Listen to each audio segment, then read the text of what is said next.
कैसे हैं सभी दगड़िए। बढ़िया होना चाहिए। दगड़ियों, उत्तराखंड की जब मैं बात करता हूँ तब पृथक पर्वतीय राज्य को केंद्र में रखने की कोशिश करता हूँ। मैं कई बार इस बात को कह चुका हूँ कि जो राज्य हमारा अभी बना है वह पृथक पर्वतीय राज्य कहीं से कहीं तक नहीं है। वह उत्तरांचल के नाम से छोटी उत्तर प्रदेश की शक्ल में हमको मिला था और बहुत चालाकी के साथ उत्तरांचल शब्द को हटाकर उत्तराखंड कर दिया गया। ये तमाम अवस्थाएं हैं जिस पर बहुत बातचीत मैं कर चुका हूँ। दगड़ियों, उत्तराखंड में वर्तमान जो राजनीतिक दौर है वो बहुत अच्छा दौर नहीं चल रहा है। भारतीय जनता पार्टी के रूप में सत्ता में काबिज दल मनमानी पर उतरा हुआ है। जो हम नहीं मांग रहे हैं वह हम पर थोपा जा रहा है। शोर शराबा जो उत्तराखंड में है वो मूल निवास का है और भू कानून का है। जो सरकार की ओर से बुद्धिजीवी सामने आ रहे हैं वे दो टूक शब्दों में जनता जनार्दन से कह रहे हैं कि साहब मूल निवास तो व्यवस्था ही नहीं है। वो लोग कह रहे हैं, संविधान का भी हवाला दे रहे हैं। मैं संविधान का बहुत बड़ा जानकार नहीं हूँ, लेकिन इतनी जानकारी मेरी भी है कि हमारे संविधान में परंपरा के लिए कोई स्थान नहीं है। अक्सर जो हम कहते हैं हमारी परंपराएं, हमारी परंपरागत व्यवस्थाएं, इसके लिए कोई स्थान नहीं है। खैर, भू कानून की बात, भू कानून की मांग राज्य बनने के बाद से ही सामने है और जो भू कानून बनाने की बातें सरकार कर रही है, करती आई है, वो असल में भू कानून बनाने की बात नहीं करती आई है। वो जनता के स्वामित्व का जो शेष भूमि है, बहुत थोड़ी सी भूमि, आप कह सकते हैं कि जो उत्तराखंड का पर्वतीय क्षेत्र है उसकी कुल जो भूमि है उसका 6 या 7% भूमि जो यहाँ के लोगों के स्वामित्व में है, वो सारे नियम कानून उसी भूमि पर बन रहे हैं, बनाए जा रहे हैं। जबकि जनता एक ऐसा भू कानून मांगती है जिस भू कानून में संपूर्ण जमीन, जैसा कहा गया है कि सकल भूमि गोपाल की, यानी जितनी भी भूमि यह है गोपालकों की है, यानी उन लोगों की है जो गांव जीते हैं, गांव में जीते हैं। हमारे नगर जो पर्वतीय क्षेत्र के नगर हैं वो भी एक प्रकार के गांव ही हैं। भू कानून की मांग यहाँ की जनता करती रही है। वह भू कानून सरकार के कब्जे के 95, 96, 97% भूमि तथा जनता के स्वामित्व के 5, 6, 7% भूमि को मिलाकर बनाने की मांग है। कई संगठनों ने तो भूमि बंटवारे की बात भी की है कि 40% भूमि सीधे सीधे जनता के स्वामित्व में दी जानी चाहिए और 60% भूमि सरकार अपने कब्जे में रखे, जिसमें सामरिक महत्व की भूमि भी हो, और जो भूमि सरकार के पास हो वह सरकार बेच ना सके, ऐसे उपनियम भी बनने चाहिए। और जनता को जो सही है उसमें कितना गौचर होगा, कितना पनघट होगा, कितने चरागाह होंगे, कितनी घास की व्यवस्था होगी, कितना रबी की फसल के लिए होगा, कितने खरीफ की फसल के लिए होगा, कितना सिंचित कितना असिंचित, आदि आदि उपनियम बनाने के बाद भी जनता ही कह रही है। लेकिन सरकार इस संवाद को न सुन रही है, न सुनना चाहती है। शायद भारतीय जनता पार्टी और कांग्रेस की सरकारें तो जमीन के 60 और 40% बंटवारे की बात को सुनेंगे भी नहीं, सुनना भी नहीं चाहेंगे, ये निश्चित है। और अभी जो भू कानून सरकार ने जनता के बीच डाला है और जिस पर वो अपनी पीठ भी थपथपाना चाह रही थी, थपथपा नहीं पाई, तो वो भू कानून असल में जो हमारी बची खुशी 6% जमीन भू स्वामित्व के पास है, उसी भूमि पर कानून बने हुए हैं। इसलिए जनता में सरकार के प्रति संदेह बढ़ा ही है, घटा नहीं है। दगड़ियों, आज के तारीख में अगर मैं उन 8 जनपदों की बात करूं, जिन 8 जनपदों को केंद्र में रखकर हमारे दौर की युवा पीढ़ी ने पृथक पर्वतीय राज्य की मांग की थी, तो उन 8 जनपदों का भूभाग उस दौर के हिसाब से उसी स्थिति में, जिस स्थिति में 60 से 70 के बीच में था या 70 से 80 के बीच में था। अगर हम 60 और 70 के बीच की बात करते हैं तो 70 के आसपास सरकार बहुत कुछ हमसे छीन रही थी। दिल्ली की सरकार और लखनऊ की सरकार बहुत कुछ हमसे छीन रही थी। हमारा जो शेड्यूल डिस्ट्रिक्ट एक्ट से आच्छादित हमारी व्यवस्थाएं थीं वो हमसे छीनी जा रही थी, जिसमें बहुत बड़ा भूखंड जो था वो वन पंचायत के रूप में जनता के स्वामित्व में था, और उस स्वामित्व वाली भूमि का प्रबंधन संयुक्त प्रबंधन था, जिसमें नागरिक प्रशासन था और गांव के चुनी हुई प्रतिनिधि सभाएं थी, गांव के लोग थे। 1970 लगते लगते हमसे वन पंचायत का वो भूखंड छीन लिया गया।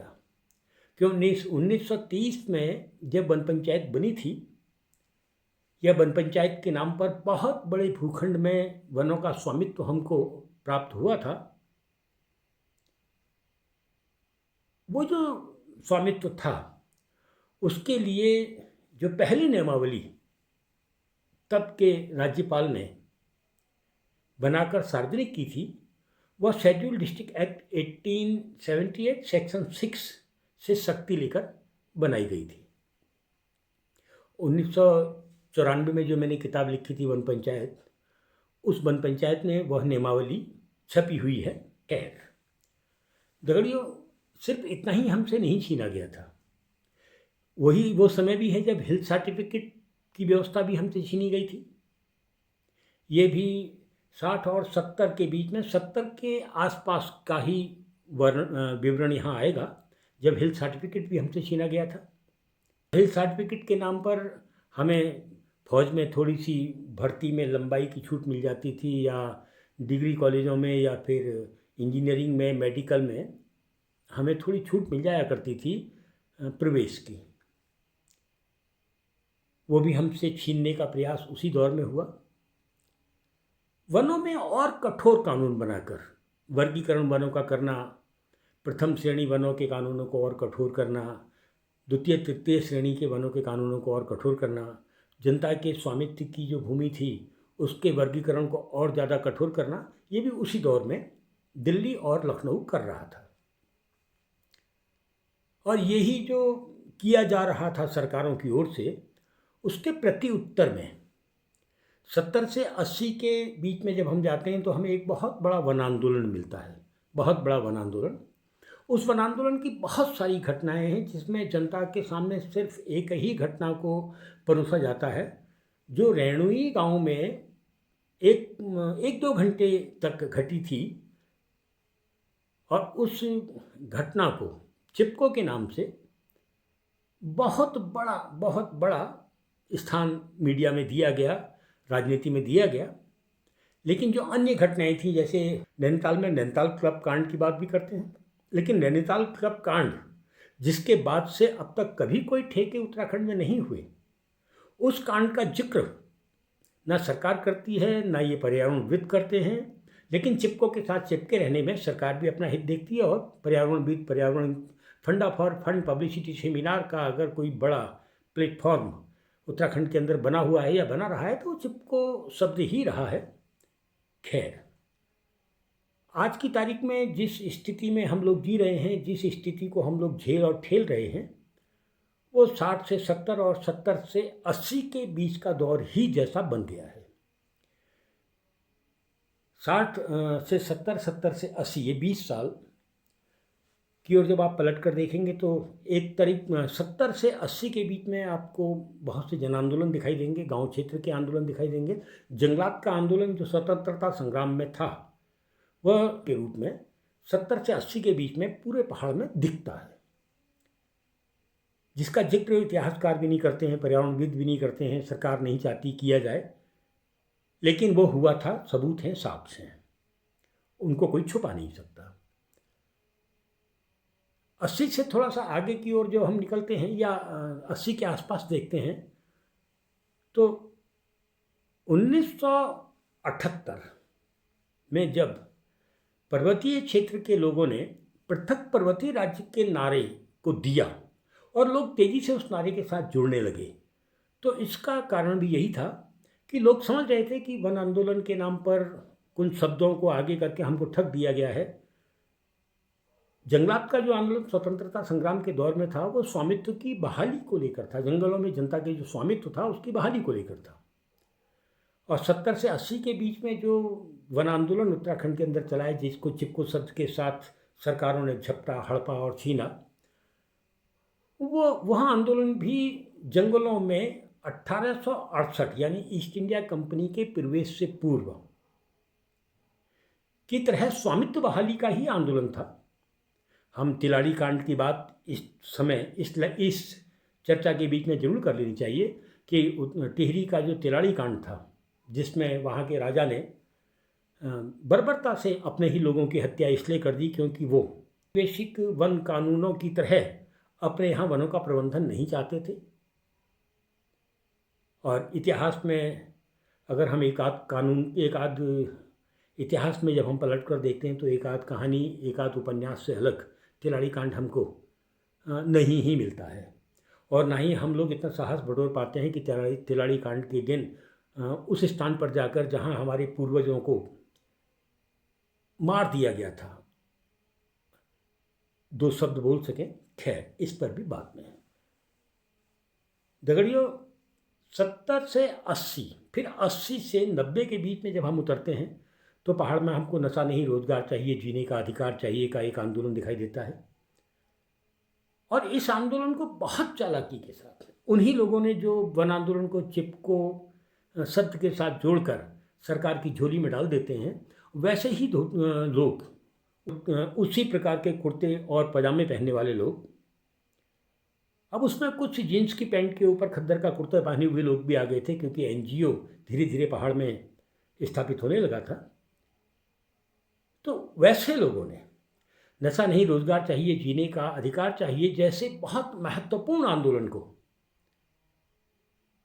जीने का अधिकार शब्द से बाहर निकालकर शराब की दुकानों के बाहर बैठा दिया।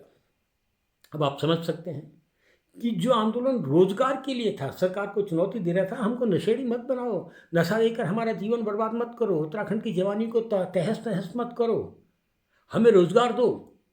उस आंदोलन में से रोजगार शब्द को हटा के पूरे आंदोलन को शराब की दुकानों के बाहर बैठा दिया गया।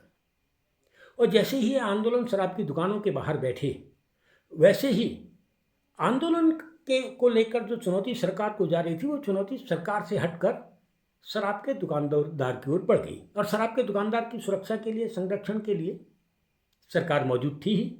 और जब सरकार ने देखा शब्द हमने बाहर निकाल दिया है, तो कुछ समय के लिए वो परमिट पर शराब बेचने की नौटंकी की गई। एक परमिट बनता था जिसमें शराबी का नाम, शराबी के बाप का नाम, शराबी का पता लिखा होता था। वही परमिट दुकान में लेकर जाते थे और अंग्रेजी शराब मिल जाती थी। और उसी बीच में बहुत से टिंचरी बेचने वाले, शराब बेचने वाले भी स्थापित किए। सरकार चाहती तो आयुर्वेद की दवाइयों के नाम पर टिंचरी और शराब को तो रोक सकती थी, लेकिन स्वयं सरकार चाहती थी कि शराब बिके, ताकि उनको कहने का मौका मिल जाए कि नहीं साहब, शराब तो खोल नहीं पड़ेगी। और एक बहुत अच्छा आंदोलन जो नशा नहीं, रोजगार चाहिए, जीने का अधिकार चाहिए के नारे के साथ सामने आया था, वो शराब की दुकानों के सामने बैठाकर जनता से छीन लिया गया। 84 में जब ये आंदोलन जनता से छीना गया तो राज्य आंदोलन और तेज हो गया। जब राज्य आंदोलन तेजी से बढ़ने लगा और तब भारतीय जनता पार्टी और कांग्रेस को लगा कि अब तो यहाँ की जनता, आम जनता राज्य के साथ जुड़ चुकी है, अब इनको हम विमुख नहीं कर सकते हैं, और जनता में गुस्सा है ही है। तो उसी गुस्से को ध्यान में रखते हुए अचानक पृथक पर्वतीय राज्य आंदोलन के समानांतर उत्तरांचल शब्द के साथ भारतीय जनता पार्टी मैदान में उतर गई। पृथक पर्वतीय राज्य आंदोलन की अपनी सीमाएं थी, भूखंड था कि कहाँ कहाँ तक हमारे पास होना चाहिए, सीधे सीधे 8 जनपद थे। लेकिन जब उत्तरांचल राज्य की लड़ाई को लेकर जो लोग आए वो संगठित थे, पीछे से आरएसएस जैसी ताकतवर संगठन, पूरे राष्ट्रीय स्तर का संगठन उनके साथ था, चालाक लोग थे, वो रणनीति के तहत सामने आए और देखते देखते पृथक पर्वतीय राज्य का आंदोलन उत्तरांचल राज्य का आंदोलन बन गया। और 2000 में जो हमको मिला वो पृथक पर्वतीय राज्य नहीं मिला बल्कि उत्तरांचल राज्य मिला। मैं यहाँ एक वाकया जोड़ दूँ कि एक बहुत बड़े नेता ने कहा था कि पृथक पर्वतीय राज्य मेरी छाती पर बनेगा। वही बहुत बड़े नेता उत्तराखंड के पहले चुने हुए मुख्यमंत्री अगर बने तो कारण साफ था कि वो जानते थे कि पृथक पर्वतीय राज्य नहीं बना है, ये तो छोटी उत्तर प्रदेश बना है, इसलिए यहाँ आना, यहाँ का मुख्यमंत्री बनना उनकी शर्त में या उनकी घोषणा में या उनके डायलॉग में नहीं था कि मेरी छाती पर बनेगा। खैर, पूरा पहाड़ जानता है, तारीखें मालूम है, सब कुछ मालूम है। मैं यहाँ एक तारीख और जोड़ दूँ। एक सबसे मुश्किल तारीख जो हम राज्य आंदोलनकारियों के लिए थी, वह तारीख थी जब भारतीय जनता पार्टी के बहुत बड़े नेता जो देश के प्रधानमंत्री भी थे ने हमको अलगाववादी आंदोलन कह दिया था। वो अलगाववादी आंदोलन क्यों कहा, किस रूप में कहा, ये जल्दी साफ हो गया था, क्योंकि अलगाववादी कहने के कुछ दिनों के बाद ही भारतीय जनता पार्टी यह कहते हुए आंदोलन में शरीक हो गई कि साहब ये आंदोलन कुछ अलगाववादियों के हाथ में है, इसलिए हम इस आंदोलन में भी आ रहे हैं ताकि अलगाववादियों के किनारे किया जा सके। और उन्होंने, अलगाववादी कोई नहीं था, क्योंकि जब जिन जलूसों में पेकिंग नज़दीक और दिल्ली दूर के नारे लगवाए गए थे तो हमारी नज़र उन जलूसों पर भी थी और हम देख चुके थे, समझ चुके थे ये तो बाहर से भेजे हुए लोग हैं। लोगों को जलूस में भेजकर नारे लगवाए गए थे, इसलिए इन नारों का बहुत बड़ा असर भी नहीं हुआ। लेकिन भारतीय जनता पार्टी को उत्तरांचल शब्द के साथ राज्य आंदोलन में स्थापित होने का एक मौका मिल गया और परिणाम 2000 में जो राज्य बना वो छोटी उत्तर प्रदेश के रूप में बना, ना कि उत्तराखंड पृथक पर्वतीय राज्य के रूप में। आज की तारीख में चौंकाने वाला एक वाकया सामने आया है और वाकया ये सामने आया है चौंकाने वाला कि अभी हाल में ही उत्तराखंड के अंदर पहाड़ी और मैदानी शब्द के साथ एक नई लड़ाई को अंजाम दे दिया गया है, क्योंकि हम पृथक पर्वतीय राज्य आंदोलन के प्रबल पक्षधर हैं, उस लड़ाई को लड़े हैं, अपना पूरी की पूरी नौजवानी हम लोगों ने उस आंदोलन को दी है और हम सबसे बड़े गवाह हैं कि पृथक पर्वतीय राज्य का आंदोलन पहाड़ी और मैदानी क्षेत्र का आंदोलन कभी नहीं था। अलग बात है कि भारतीय जनता पार्टी इसको अलगाववादी चश्मे से देखने का प्रयास करती रही, लेकिन देख नहीं पाई। लेकिन कम से कम पहाड़ी देशी का आंदोलन, पहाड़ी मैदानी का आंदोलन ये नहीं था। हमारे लिए देश महत्वपूर्ण था, इसलिए देश महत्वपूर्ण था, हम पहाड़ और पहाड़ के बाहर के क्षेत्र को देश कहते थे। देश का अर्थ देश होता था, यानी हम ही होते थे और हम भी जानते थे कि जो हमारे लोग हैं मजबूरी से ही सही जो बाहर बसे हैं और जिनकी मजबूरी को लेकर ही हम एक नए राज्य की मांग कर रहे थे, तो हम जानते थे कि वो सब देशों में ही बसे हैं। देश में कलकत्ता भी आता था, मद्रास भी आता था, मुंबई भी आता था, महाराष्ट्र भी आता था, पंजाब भी आता था, पूरा ही देश में आता था। तो हम पहाड़ में रहते थे और देश में हमारे लोग रहते थे। इधर राज्य बनने के बाद कुमाऊं गढ़वाल जौनसार ये करवाने की पूरी कोशिशें राजनीतिक दल कर रहे हैं, लेकिन सफल नहीं हो पा रहे हैं। लेकिन इधर हद तो तब हो गई जब भारतीय जनता पार्टी के एक बहुत कद्दावर नेता ने विधानसभा के अंदर खुलकर देशी और पहाड़ी बनाने की शुरुआत की। मैं यहाँ प्रयास नहीं कहूँगा, शुरुआत कहूँगा। एक छोटे राजनीतिक दल को जो अभी सत्ता में नहीं है, जिसके पास अपना बहुत बड़ा वोट बैंक भी नहीं है, उसको सामने लाकर मैदानी की जो तरार बनाने की कोशिश की जा रही है, उसकी शुरुआत भले ही विधानसभा से होती है, लेकिन अभी भी वो दीवार बन रही है। और जिस प्रकार के संवाद, जिस प्रकार की डायलॉग्स अब बीच में सामने जनता के आ रहे हैं, वो निश्चित रूप से चिंता कराने वाले हैं। क्यों? इसलिए चिंता कराने वाले हैं कि इधर एक नई शुरुआत और हुई है और वो शुरुआत हुई है कि पृथक पर्वतीय राज्य को समझने की शुरुआत, कि क्या पृथक पर्वतीय राज्य बना है या नहीं बना है। जब आप भू कानून की बात करते हैं, जब आप मूल निवास की बात करते हैं, और तो और शुरुआती दौर में भले ही वो स्पष्ट नहीं थे, बेरोजगार संघ के लोग, लेकिन धीरे धीरे बेरोजगार संघ भी स्पष्ट होता चला गया कि उन 8 जनपदों की स्थिति परिस्थितियों को लेकर बहुत चिंतित हैं, जिन 8 जनपदों को केंद्र में रखकर राज्य बनाने की बात हुई थी।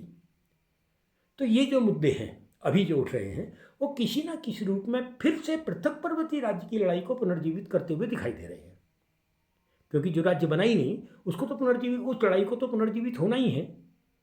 और वो जो मूल निवास के नाम पर, भू कानून के नाम पर अभी वो लड़ाई देहरादून या हम ये कहें कि वो लड़ाई राजधानी के आसपास ही केंद्रित है, लेकिन पहाड़ में जिस प्रकार से इन मांगों का, इन लड़ाइयों का स्वागत हो रहा है, वो भाजपा कांग्रेस को चौंकाने के लिए पर्याप्त है। और करने की पृथक पर्वतीय राज्य की लड़ाई को पुनर्जीवित होता हुआ भाजपा कांग्रेस नहीं देख सकती, इसलिए उस लड़ाई को कमजोर करने के लिए प्रयासों में लग गई है। और उसका एक प्रयास तो पहाड़ और मैदान के रूप में सामने आने लगा है। दगड़ियों, वो 8 जनपद जिनको लेकर हम लोगों ने पृथक पर्वतीय राज्य की लड़ाई शुरू की थी, बहुत बुरी हालत में है। इतनी बुरी हालत में कि पलायन बहुत तेजी से बढ़ा है, कृषि भूमि बहुत तेजी से घट रही है, शिक्षा स्वास्थ्य की स्थिति दयनीय कहते हैं, उससे भी बुरी अवस्था में पहुंच गई है। दगड़ियों, यूं कहा जा सकता है कि जैसे ही मौका लग रहा है, नौजवान पहाड़ को छोड़कर देशों की ओर भाग रहा है। ऐसी स्थिति में यदि हम ये सोचते हैं कि हिंदू मुसलमान करके, जातियों को शब्दों में बांटकर,